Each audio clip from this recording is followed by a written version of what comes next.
Speaking of which, for those of you who are new on the line and perhaps didn't see the news, OpenChain finished our voting process in ISO about a week ago. We are, of course, an ISO official international standard now. We are just waiting our publication, which will happen within 5 weeks. We don't know the exact date yet. It depends on ISO, but we know it's within 5. And at that point, we'll have our ISO number to share with you all. By way of a reminder, every company that is OpenChain 2 conformant is automatically conforming with the ISO standard. So that's nice. Whether you're an OpenChain partner, in which case your clients can very easily, in the case of conformant organizations or nearly conformant organizations, use the ISO number, or you're a user company, in which case things like your existing communication with suppliers or customers can easily seg into the ISO number and whatever you want to do with that, whether it's contracts, sales tenders, or general conversation. I'll be keeping everyone up to date by the minute on the ISO standard. All right. It is 4 minutes past the hour. So it's 1:04 here in Japan, 9:04 in US Pacific, 5:04 in the UK, and 6:04 in Central Europe. Thank you for everyone who's joining us outside of office hours. I'm aware that in Germany and so on, it's time to go home. So thank you for that. And for those of you who have joined us from Asia, like Ninoji-san from Toshiba, thank you for being completely exceptional. Welcome. We are going to have an interesting discussion today. We have some of our friends and colleagues from OSADL, a German entity that they will tell you more about. Essentially, they help aspects of industry engage with and address matters around things like open source. And in a very similar manner to us, they've gone through the conversation where open source policy templates are regarded as important or indeed critical. And as part of their work with their member companies and other adjacent companies, they've developed an open source policy template. As most of you know, we actually have an official open source policy template for the OpenChain project, and we use that extensively. And that is, of course, our default recommended approach to building an open source policy. It happens to allow you to do so in various ways. It provides structure, example language, and whatnot. But OpenChain is about diversity and freedom of choice. And our member companies, our user companies, continually ask for multiple examples of open source policies. Sometimes they want to see a company policy. So for example, I might show them the SUSE open source policy, which is on their website. And the current one was developed for OpenChain and is under a CC licensing. Awesome people. And sometimes I guide them to other areas. And I think it's great that we have the opportunity to learn more about what OSADL is doing based on their experience and their feedback. And to use that, hopefully, as knowledge we can take back to our stakeholders. Now, as always, we're going to show the antitrust policy notice before we get going. Before we start any of these meetings, we show this notice, and the short version is that we have an antitrust policy at Linux Foundation. We have some wonderful legal counsel to support us around that, Andrew Updegrove. And if you have any questions, you can look at our antitrust policy and you can talk to our counsel if necessary. That's our preface to all of our conversations. I'm just about to hand over to our friends at OSADL to look at their policy and get run through what they do and why. Just prior to that, I'm going to give you a super quick preview of our policy template. To look at Rosa's phone. I think we've got some background noise there. No problem. So this is the OpenChain official policy template. And I realize the text might be difficult to read. I will be putting a link to it in our chat. But the long and short version is that with the initiative and incredible contribution of Andrew Katz and his team at Moorcrofts and Orcrow, this policy template was initially created to address engagement with their clients. Moorcrofts and Orcrow are both official OpenChain partners. And this material allows you to see overviews of example policy text and to understand how that relates to the OpenChain specification. You can see information about licensing, code acceptance, incidents, roles, and training. And basically, you can use this to put together your own policy as you wish. And that's based on market deployment, it's based on client support, and it's based on the fact that our community's had a while to look at it and think about it. But it's time to see what other people are doing in this field.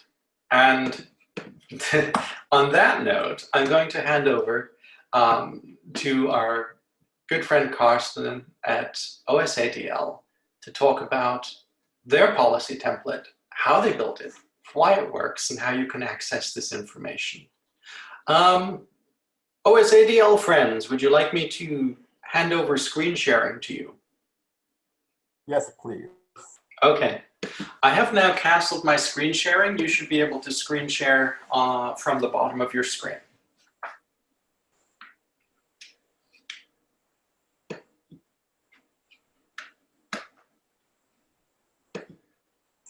While that is being prepared, I will send over our open source policy template link in our chat for all of you. Yes, your screen sharing is showing perfectly. Do you see the first page of our presentation? Yes, it's perfect. So it's not only me, but I have Karen Kresse close to me. Hello. So we decided to give you a brief overview about the history of why we decided finally to create such a policy. And then we thought we will try to do another screen share where we not only show you a presentation, but we show you live of how the policy works and how it can then be completed to convert this template into an individual policy. So if you can hear me well and you can see everything, I would like to go ahead and show you the next slide. Is this okay for you? Yes, absolutely. Okay, here we go. Maybe I can switch to slideshow presentation, in which case it may not work or works. No, it doesn't work that well, but okay, let's go ahead. So well, it looks perfect on our screens, yeah, so okay. whatever you're doing with. Is there a funny green line on your screen as well, or is this only here? Oh, I can see that. Yeah, there is a green line. I apologize for this. I don't know where it comes from, but maybe we can go ahead in this way. So let me go ahead. About 15 years ago, people decided that they need kind of a Linux company. Industry was decided to go open source because of the many advantages. But when they went to the management and they explained to the management they would like to go to open source, nobody knew what it is. And they were asked, we need a company for that. And they say, no, there's no company. And the only way to go ahead with this open source in industry was to create such as, well, a Linux company, which is not a company, but someone who represents it. So this was in 2005. And then we started to listen to our members. We listened to the people who decided to found something like OSADL, and they said, well, we need quality. We need the same what we get when we buy software, we need from you. So please provide us with everything. We have the source code. It's wonderful to have the source code, but it's not all. Please provide us with the rest. Well, and first was technical, of course. We would like to have Linux in a way that we can use it in the same way as if it were a proprietary software. So we have someone where we can ask for bug fixes, for additions, and so on. This was the day when we started the QA farm. And this is still today like Linux technical support, Linux real-time technical support. But then shortly afterwards, people say, hey, good that we have technical support, but we need so much more. We need legal support. We need help, how to license. We need to understand licensing. We need all of this. Please provide us with legal support. And then we created a mechanism that every member company, every employee from every member company can send in questions. We forward this question then to our lawyer.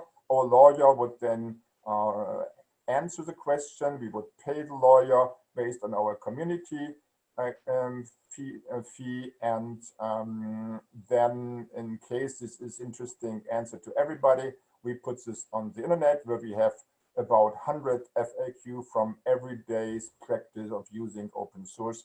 And people can, normally they first look at the list of what is available. And if nothing is available, they send in the question and then we add the answer again.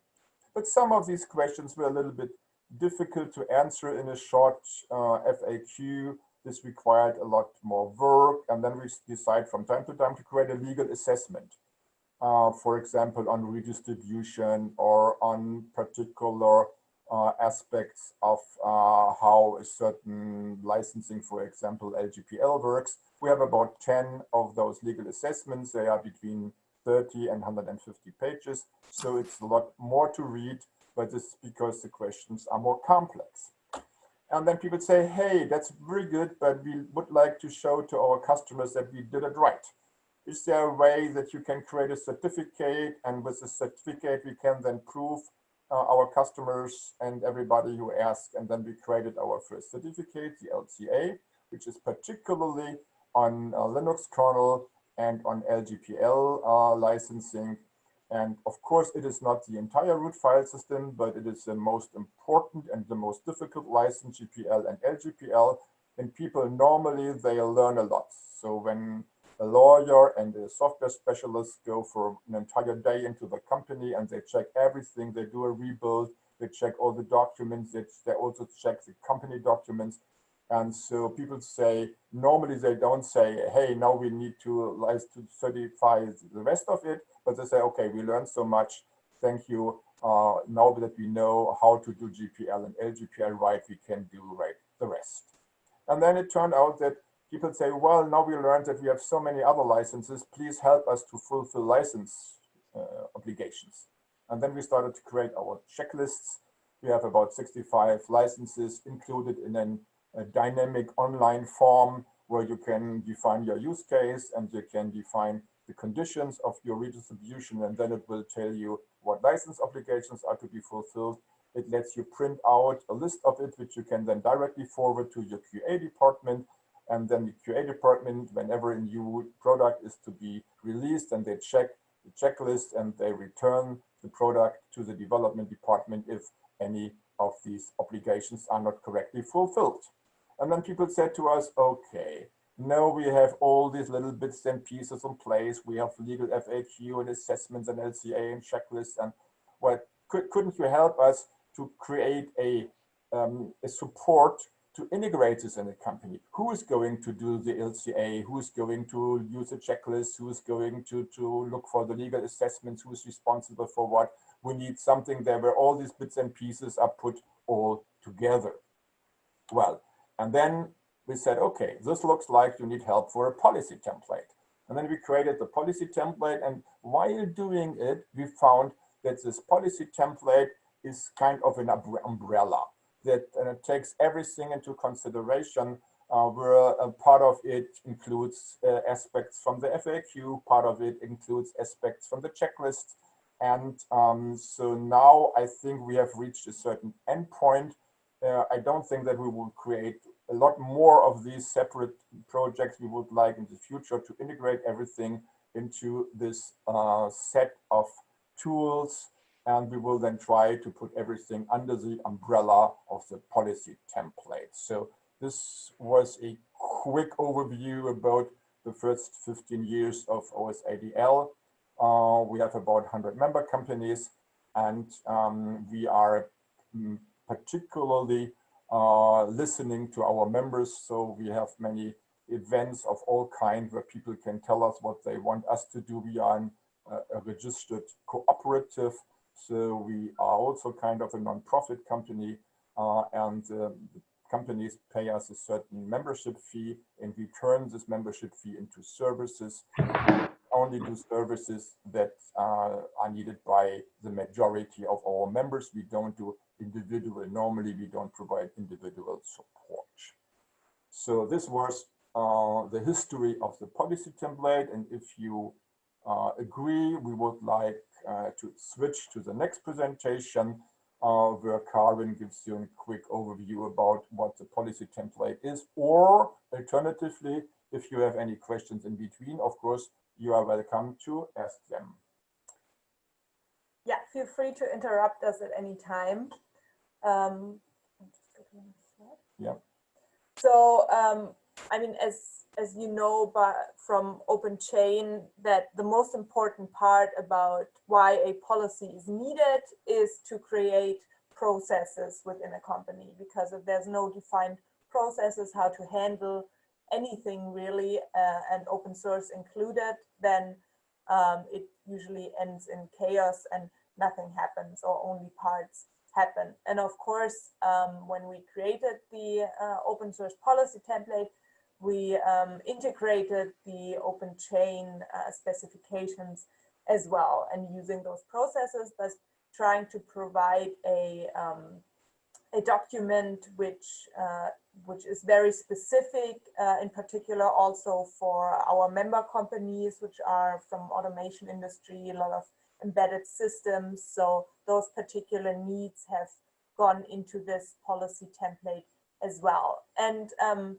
above creating processes, we felt that a policy is, or establishing processes in a company is sustainable only when there's an understanding of the concept behind it, and why things have to be done, and how open source works, and this understanding is hard to integrate into a policy, because to be able to make it usable, it should be fairly brief. But we've found a way with the open source policy template to give background information as well for further reading, for whoever's interested, for whoever's handling the policy, but also for whoever has to create the policy and establish it within the company. And I'll show you the structure of the policy later, how we have done that. Of course, the overall goal of an open source policy is always to avoid copyright infringements, to handle open source software compliantly, also to provide control about licensing of a company's own intellectual property, and maybe even to meet customer requirements.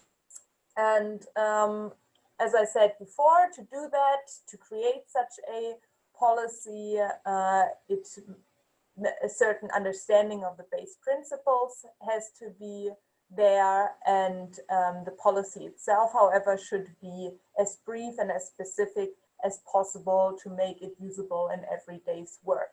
And as every company has different approaches to license compliance, their FOSS policy must reflect these, and that's why we, same as OpenChain, have created a template from which a company can create their individual policy.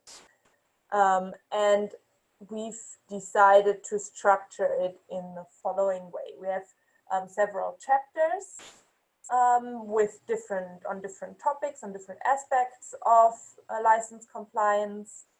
And then within those chapters, within those texts that are given there, we included kind of explanation boxes, some background information of why a particular aspect has to be considered, why a specific decision has to be made. These are marked in little orange boxes. In case there's various options to handle a situation or to interpret a scenario, we present those different options, and also give rationales for them, and there's a possibility to then choose the option of how to handle this. then we have, because of course, when introducing open source into a company, then some company documents like work contracts or contracts with suppliers or customers have to be modified as well. And to do so, we have included some template texts that can be used to modify those contracts. In some cases, maybe the policy itself one should be filled out, for example, to assign particular roles or tasks to someone, then this can be filled out. And as I mentioned before, not all of the background information or forms or processes that are needed can be included in the policy, because it would just make it too big and unhandleable, and that would defy the goals of it. So we've created some annexes that have, for example, some flowcharts on how a process could look like, maybe some forms to provide legal information on products that can be delivered along with the product. And then for actual background reading, be it technical, legal, or practical backgrounds on every topic that concerns copyright law and license compliance and open source, we have a number of supplements to accompany the policy. So if there's no questions up to here, I'd suggest I'll change the screen share to a different document, and we'll just go and look into the policy. So as a beginning, we've so the document policies we've created as a number of, or as a one master PDF document. Can you see the document fine like this? Yes. Okay, thank you. So we've created one PDF document, which is the master document. This can be filled out, it can be edited by the company that creates their policy, and then those annexes, those supplements are linked from this master file. And as you can see here, this is the orange boxes as we use them in the as I mentioned them before, with some explanation, with some background information, and an overview of the policy content. And then we'll start out with responsibilities, because of course, when processes are defined and when roles are assigned, then tasks have to be assigned to certain roles within a company. And here already we see that individual companies might do this very differently, because they have a different number of employees. So some of these roles might not be one particular person, but might be spread out, or one person in fact might be several roles. So this is all can be adjusted individually.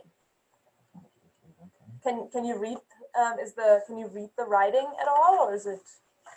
Oh yeah, no problem. Oh, now it's big. Is it bigger like that? It's perfect. Okay. So we have well, first of all, because a lot of decisions that have to be made in a company regarding FOSS policy and licensing, where the management has to be involved, we feel that it should be at least mentioned that the management has to make some final decisions, even though they can delegate. But in the end, it's the management of a company that approves the FOSS policy, makes general decisions on how to handle open source software, and to delegate that, they would appoint an open source compliance officer. That person, or that maybe a whole department for bigger companies, is responsible for implementing processes for creating this FOSS policy.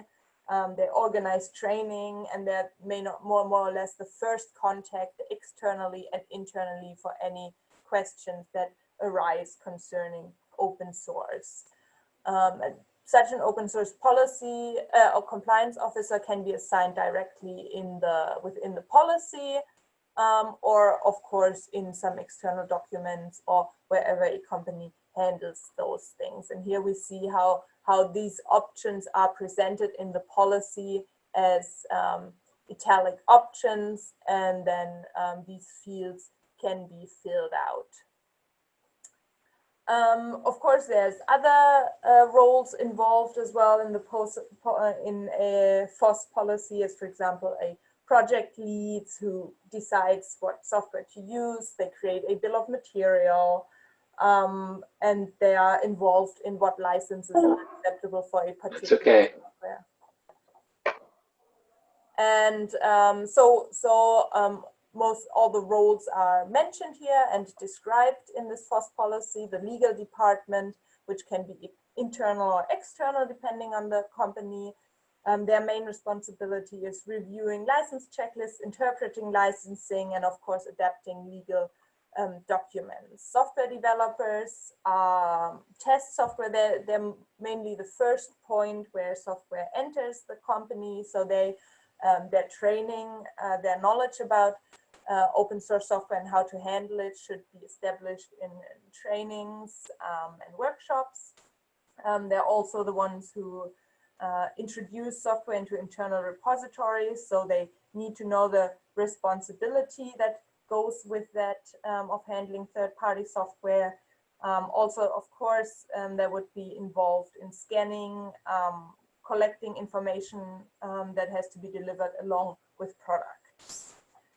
And but also some roles that should not be forgotten in a FOSS policy are the purchase department, as they are also responsible for incoming software and need to be aware that in purchase contracts, for example, FOSS needs to be considered, and that that a bill of material has to be requested, for example, also from a hardware provider that delivers hardware that already contains software. So some training and some consideration is required here. Same goes for the quality management that needs to be considered, that needs to make sure that no product leaves the company without all license obligations being fulfilled, so that it is legally fit as well as technically fit. And if we go on, of course, some training, the way the training is organized in the company should also be considered in the policy, the way it is communicated within the company. And then one of the most important parts of a policy is detection and analysis of third-party software. So incoming software into the company, how is that handled, and how are the different aspects that need to be considered. So we need to first of all see how, in what forms software may enter the company, and as for example, as a purchased software or as a tool, or maybe also installed on hardware. And then some general decisions have to be made on how to differentiate between software that is considered to be used in a product, and so copied and distributed, and software that is only to be used in-house, where, as we know, no FOSS, at least open source licenses, do not require any license obligations to be fulfilled. So these general decisions have to be made either company-wise or even project-wise, and should be documented in some way. Then, I mean, through all of this policy, and there's a lot of rules to be followed and things to be considered, but it should also remain clear that testing for technical suitability of any software should always remain open in order to not hinder the actual development of a product. So that is also set down in the company policy. As long as no terms of use or no particular license agreement has to be accepted when downloading a software, then anyone can do so and can test for technical suitability. And only if a product is usable, works for a particular project, it turns into a candidate for use and then has to go through a certain approval process. And this approval process mainly consists of collecting the complete corresponding source code, extracting license information, and then scanning and considering how the software component is integrated into a project to see how license compatibility has to be considered. And to make sure that not for every software component that is considered, an individual approval request is sent to, for example, the open source compliance officer or the legal department. We suggest an approval process that everyone who enters software into a company can follow. And in our policy template, this approval process is outlined in an annex. And I'll switch to that. We'll see if that works now. You probably can't see the new window. Yeah, just one moment. Okay. Can you see the flowchart now? Yes. Thank you. So that is our suggestion for how a software component that enters the company or has gone through technical testing should be handled. So first of all, the complete corresponding source code must be obtained. If that is not available, then no license scan can be done and no rebuild tests can be done. And in general, license obligation cannot be fulfilled. So we suggest not to use such software at all. And then basically you can go through this flowchart step for step and find out if individual approval is required or not. And here we already go into some detail. If a software component creates a derivative work or is intended to create a derivative work with other FOSS, then compatibility has to be considered, license compatibility. And here we start using those the separate components that Carsten talked about before, that OSADL offers to its members or even to the public, as for example the compatibility matrix that is part of the license obligation checklist project that can now be consulted when going through this approval flowchart. And then it ends up at either a stop, so the software cannot be used, at a go, the software can be used in the project, or at an individual legal request to the legal department, which is then though greatly reduced and doesn't have to be done for every piece of software that enters the company. And of course, all of these steps have to be documented. The source code has to be archived to make sure that this is reproducible and can be followed again afterwards. So this is the part for handling. Oh, okay. Okay. I'll go back to the master document. There we go. That's the part about third-party software, and of course, after approval has been obtained, either by going through the process or by individual request, it has to be checked in. All the material, the license information has to be archived so that it is available later on, either when the product is being delivered or when someone else considers the same software component for use. And that's actually the next step. If we look at flow of software through a company, we've had incoming software now. We'll look at outgoing software in the next step. So as most FOSS licenses require to deliver certain information along with the software, collecting this information and then considering of how it is used is one of the most important parts of being license compliance. And in this chapter, we've drawn a lot from our experience with our member companies and have created different use cases to make sure that because for every use case of how software is developed, different aspects need to be considered. I'll go through them fairly quickly. So we have internal use. So as we know, there might not be any obligations at all, even though software as a service might have to be considered as an extra use case. There's distribution of unmodified source code, of modified source code, of unmodified binaries or of modified binaries. As I mentioned before, software as a service is its whole own chapter.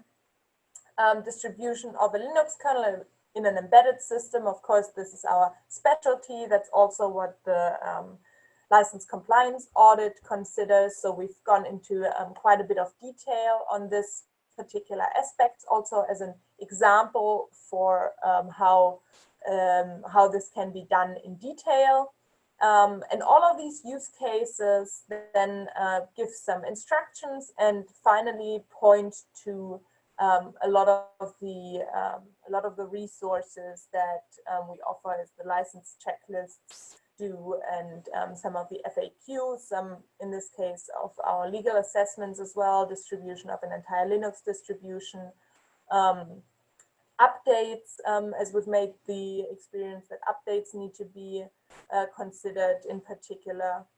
And then of course, this isn't a use case, but for all of these, a bill of material has to be created.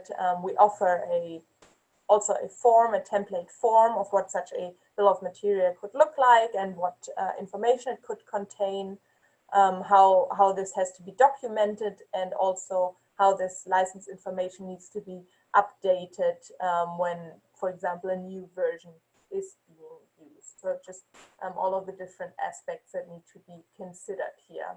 Then, of course, after collecting all of this license information, it has to be delivered, which should be considered in accordance to the applicable use case. And the QA process that I've already mentioned this, the QA department or whoever is responsible for quality assessment in a company quality assurance has to make sure that a product is not only technically fit, but legally fit to be delivered as well. And if that is not the case, then of course it has to go back and this error has to be corrected. So much for FOSS license information, delivery of FOSS license information. Another big aspect that should be considered when handling open source in a company is contribution, because as we've seen that when a company uses FOSS, sooner or later they will also contribute for various reasons. And if that happens, then this should be happen in a controlled form, because if an employee creates software, the rights for this software lie with the employer. And so if they want to contribute this to a FOSS project, the developer needs a permission to do so. And of course, to obtain this this permission is probably handled differently in different companies. It may need actual approval from the management maybe for smaller companies, or for larger companies, this can be delegated as well to project leads or middle layer management.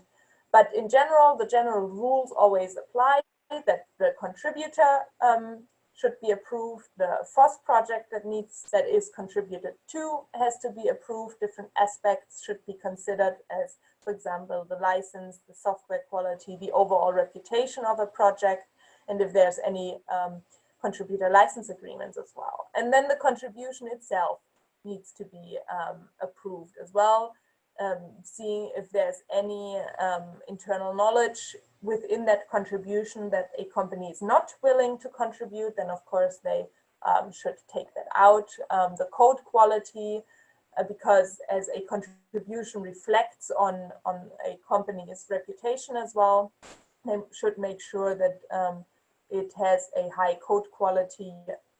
Yes, making sure that there's no third-party content involved. If there's any other agreements on this development. And again, documenting all of these approvals appropriately. And this contribution permission, again, we've created an annex of what such a contribution permission could look like. So that's for contributions to existing FOSS projects. Of course, there might also be own FOSS projects if a whole project, if a company wants to make their whole project available as FOSS, then they have various aspects to consider as well. I think that could be a whole policy in itself. We've only touched upon the subject lightly, and giving in a supplement, giving some hints of what needs to be considered when selecting a license for a project. So that would be one of those supplements with like further background reading that I mentioned before. And then, of course, when such a policy is implemented in a company, the processes have been established, and a company wants to make sure that they work well and that everything actually turns out a company that works and a product that works. We just mentioned different types of certifications. Of course, the OpenChain certification, which I think concentrates on company processes, and our license compliance audit, which is a specific product audit. Yes, so that's the main aspects of the open source policy template. Are there any questions so far?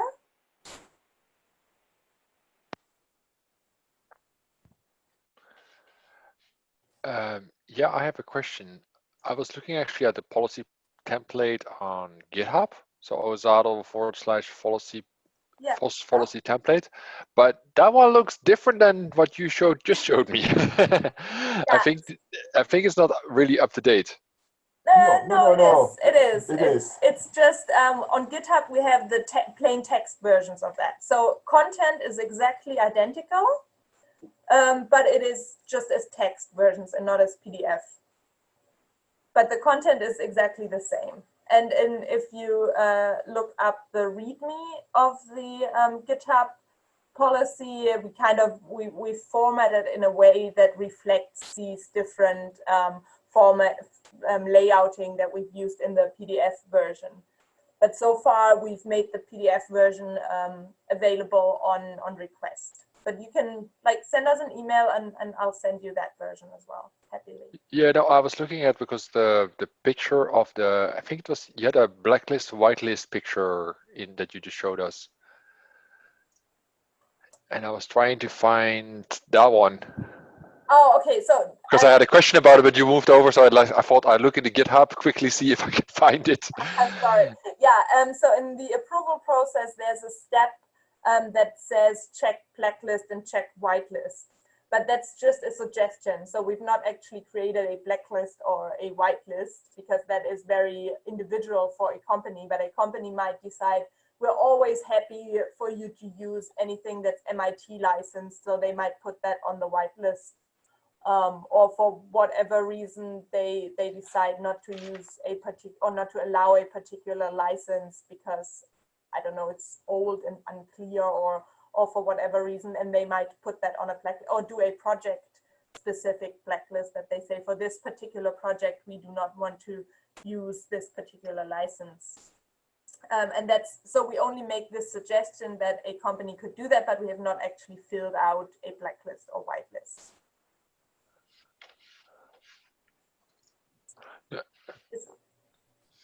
Is that No, what you're referring to? yeah, no, it was, I was looking at it and I was like looking at the picture and I was like, yeah, it kind of works, but it's not how well, I don't call it blacklisted, whitelisted more. I call it allow and deny list, but they don't really. I see a lot of tools implementing allow deny listing, but they don't really work unless you add a lot more to the formula. What I'm trying to say is, for instance, a GPL found on a build tool may, for instance, be completely acceptable. Yeah, of course. So the point is that it needs to be software, needs to be considered. I think we that is mentioned somewhere in the text that core software has to be checked depending on whether it is delivered along with the product or whether it stays within the company. So that's the differentiation between the internal use or used in a product. What you see here is a document in documentation form, but the same document is available in a form that can be individually completed. It has little tick boxes, little check boxes, and little text fields. So we are just showing here the version as documentation, as a document for documentation purposes. But if a company decides to use this as a real template, then they can use the other version that is made in a way as a form and can be completed individually. So if possible, a company may take just this base document, complete it, and 15 minutes later you have your policy. It may not be the one that you really would like to have, but the principle is that we wanted to provide something that makes it easy and comprehensive to create an individual template for a company. And this is why we have differentiated everything into these three layers. The first layer is the one that you have seen here. The other layer you have already seen a little bit when we showed the flow chart. And the third layer is the one that we feel is also very important, and that is also part of the template. We call this part of the template, but it's a selection of supplements. And if you would like, we would like to give you one or two little examples of how these supplements are made.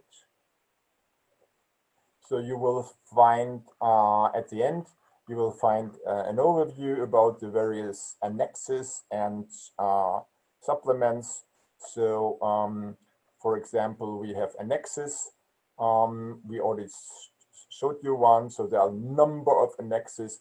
And the idea of an annex is that is a short, quick information that could be part of the license that contains examples of how something would look like. For example, the contribution permission that Karen mentioned is here. This is an example and has also fields to complete. So we would like to make it easy for a company to print it out and to give it to the manager and to say, manager, please sign here. And but this is another level, and the other level is the level of the supplements for further reading. This is rather long and it's not just read in a couple of minutes. This is something particularly if you look at derivative work or is copyleft. We try to explain everything so that even people who have not yet been familiar with all of this, who are for the first time confronted with the obligations of license, of open source license, they can have a look. And so if you allow, I would have a quick look into what is a derivative work. It is the longest, it is the heaviest, and it was the most difficult to create and had most discussion time. But instead of showing you so many, I would like to show you this one as an example so that you can see of how deep we decided to go to provide internal and background information of all of this. This requires that I click on this one and then I disable the sharing of the old one and I re-enable sharing of the new one and go back to this document. This looks similar to the other one. Let me make it a little smaller and let me increase the size a bit. I think then it made it easier for you to read. Should it not be possible to read or should something be wrong, please let me know. I go to slide. No, this was not good. Let me go back from slideshow. So the idea is that we provide background information. We create the terms, the reasons why we do all this. And then we go relatively deeply in scenarios of software combinations to explain what is the mechanism, why could a source code, why could a binary be derivative of another one or not, because we learned that this is what people most of the time would like to understand better, and to have a guide to decide in a practical case of whether this is derivative or not. Because also, as you know, many people are afraid that they overlook derivative and then later on may no longer be able to deliver what they already had. And we have little explanations. So we create a source code modifications, we explain what a patch is, and then we have, at the end of every chapter, we have 3 columns where we decide what we believe is the mainstream interpretation of that case, what is the view of FSF, and what is our recommendation. And as you see here, fortunately, they are all in line. And then we have new scenarios, adding function to a single source code for then calling that function. Then we explain what is this, what is a call. We tried very hard to explain everything in such a way that it is not restricted to engineers. We wanted a purchase department, legal department, quality assessment department. We tried very hard. Maybe it didn't work in the first place, but we tried very hard to describe everything in such a way that it is even understandable by people who normally do not write code. So we explained in detail what all of this means. And then again, yes, still in line. Then next scenario, providing additional source code with a new function and adding a call to that function. And we explain of all this looks like, again, a patch. We explain the patch looks like, and then yes. But then here goes already into a particular scenario where it is not exactly the same method, and then you see there is no longer mainstream interpretation. There's no law that helps us, because of course copyright law was not made particularly for software, it was made for any kind of work. And so here starts already a certain difference, but hopefully and fortunately FSF and OSADL is still in line. Then we explain other scenarios, and again at the end of the scenario, the interpretation of how we believe how this is considered by the various parties who may decide on this. And then the next one.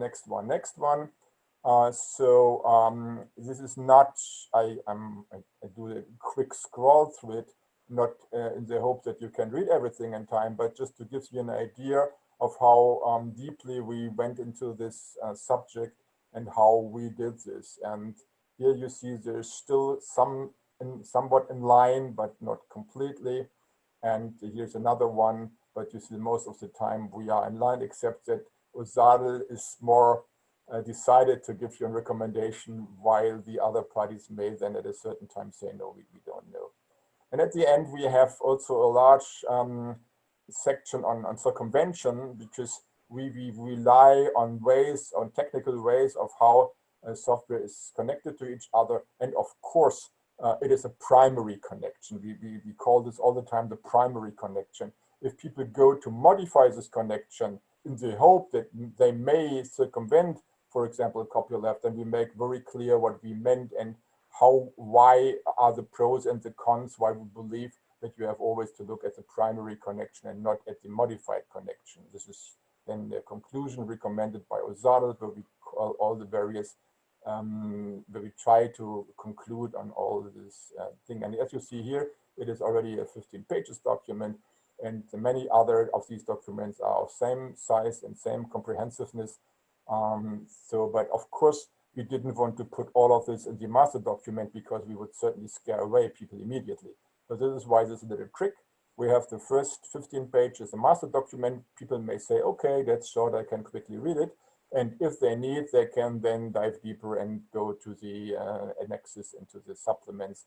This is a little trick of how we manage to provide, on the one hand, information comprehensive enough to finally implement a policy, but at the same time to have the policy itself short and in such a way that people may then add it to the everyday's reading when they have the one or another situation where they have to deal with open source software. Well, I don't know of how. I mean, if you don't stop us, we can continue the entire night. But of course, I think we would now better ask you whether you would like to discuss with us particular aspects of it, or whether you want me to show you another annex or another supplement. Please let me know where you would like to go from here.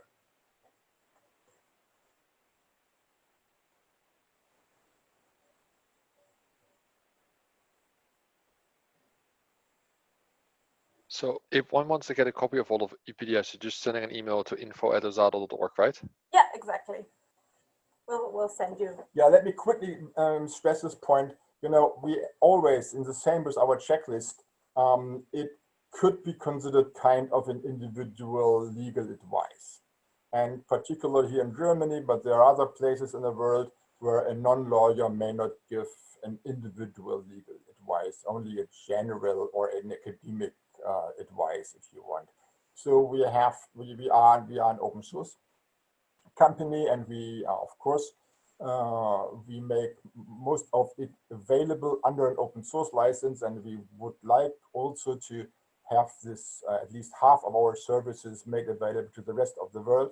We still need to have some services restricted to members, because otherwise members would cancel the membership. So we have such a overall rule that half of our services are made available for everybody without any restriction, and half of the services, particular services, are then available particularly for members. But those many services, of course, our quality assessment of our OSADL farm and all of this is available without any condition. But the legal things, such as the checklist and the policy template, we would like to make available only upon request, because along with when we send out the material, we have a disclaimer, and we would like to make sure that there's a disclaimer where we tell very clearly we are not lawyers. We have lawyers who advise us, of course. We have many international acknowledged as experts, legal experts, who help us to do all the work, and they are credited. But it is not an individual legal advice. Please make sure, and please do not implement a policy without asking your lawyer or your legal department. And this is why we have this little threshold, this little thing that we would like you to ask. Please send us an email, and then we send you everything you would like to get.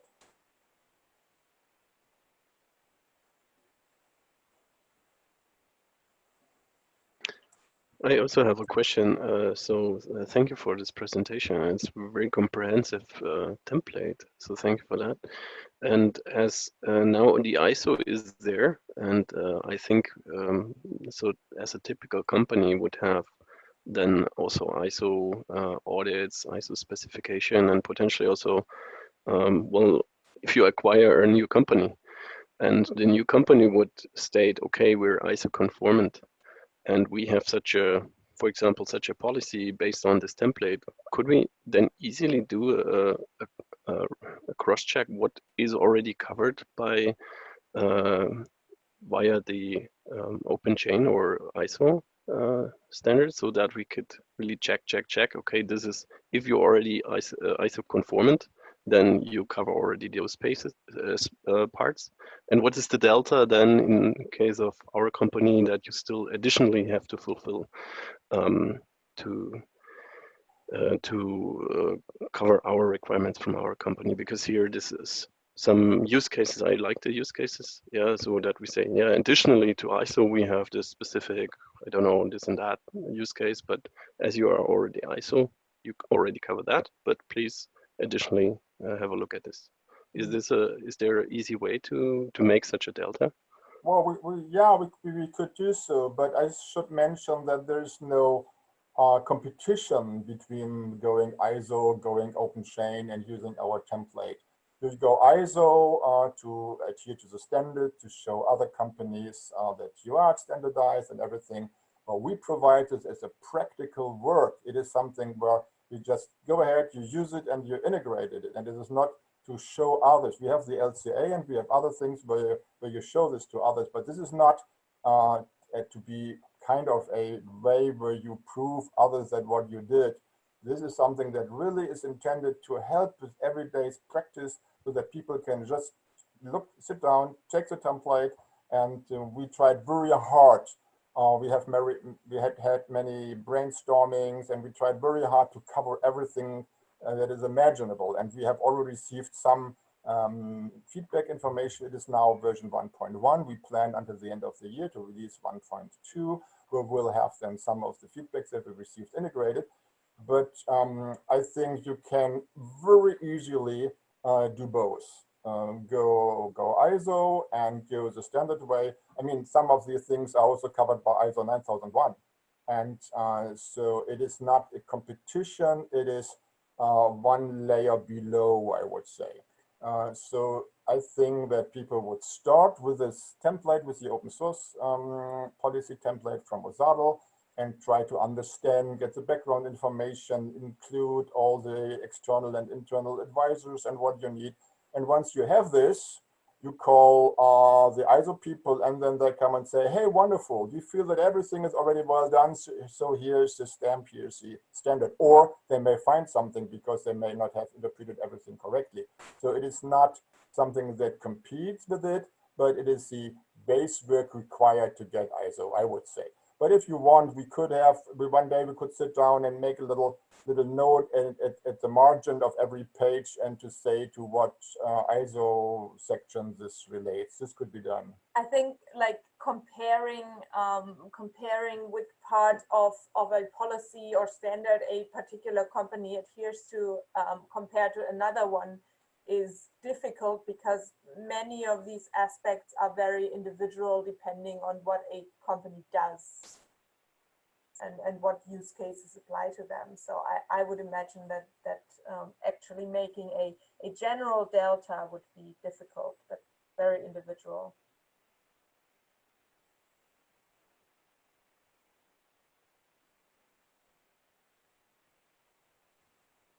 Okay, thank you for that. Well, we're a little bit past the hour, so I think we've got time for one more question, if there is a question, and if not, we will wrap it up there. And if you think of any questions later on, feel free to email us, info@osadl.org. Wonderful. Yes, please, we had no idea of how long you would like us to talk or how deeply you would like to go. As I said, there are a number of other documents. On the other hand, it may be easier instead of reading for you. You could better read yourself. So please, if you are interested, send us an email. We make this archive available to you. Unpack the archive and click through it, and then you get, I think, a better and a broader information of what all this is about. It is something you can even play with it. You saw these little blue links in all the documents. So whenever you click on one of these links, it will automatically bring you to the next document. And so you can really make use of all this hypertext functionality, and you get spend hours and hours and just clicking through it and learn of how all of this is interconnected. But again, if you would like us to use, if there's a remaining time and you would like us to go to other, but I don't think this makes much sense. So please decide yourself what you would like to do. And in any case, send us an email and we will immediately send to you whatever you would like to get. And please specify. So we have these two completely different things. Today we reported on our policy template, but the checklist project is part of it. So some of the documents may only be available if you have also checklist access. So those of you who have not yet checklist access, but would like to get the policy template, please specify whether you also would like to get checklist access, in which case we provide both of you so you get the whole range of information. Perfect. Thank you so much, Karen. Thank you so much, Karsten. This has been fascinating, and we will definitely be bringing you back for another webinar if you're willing to cover other aspects of your work. Sure. Sure, pleasure. Wonderful. And as I said, this is recorded. Our friends in Asia will be reviewing this in the days and weeks to come. Big thank you to everyone who dialed in. A special thanks to Ninoji-san from Toshiba for being here in the middle of the night, but also to our friends in the UK who are now well past close of business, our friends in Germany who are just a little bit past close of business, and our friends in the US who gave us a whole chunk of their Monday morning, everyone's favorite day. Thank you all, and I will talk to you soon, probably next week on the specification discussion or the week after on our next webinar.